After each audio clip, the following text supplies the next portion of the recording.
Hey guys, Eggle Zeus here. This is the game that recently got me back to 1600, and it starts with the Caracan Exchange variation. And we're going to pin his knight, and he tries to kick us out, but we're going to take his knight, and then we're going to develop some minor pieces, solidify our pawns, then we're going to play a4 with the queen. The intention is to play c6 to fork the king and the rook. The only move would be to go here, because if you block with the queen, then you're going to lose your rook. But we don't end up getting it, but that's okay.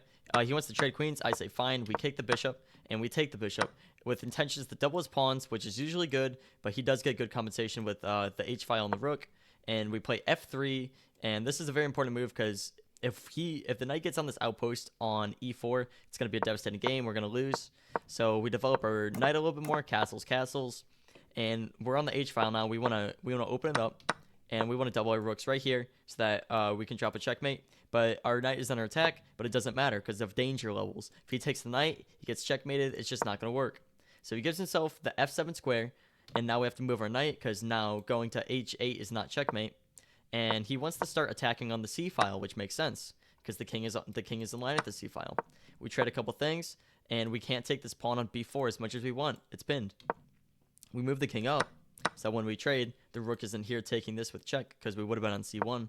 And now he attacks our pawn 2 times, and we still can't take the bishop. So we play the great move, knight b1.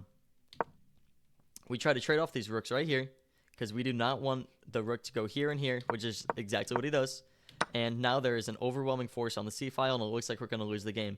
We trade off our bishop, maybe not the best move. And now he can just go here with checks. He can push his pawn. He has everything in the world. And it looks like we're about to lose the game. He can take this pawn, but he plays the horrible move, pawn g5, which draws the game on the spot. We play h7, and he blunders mate in 1.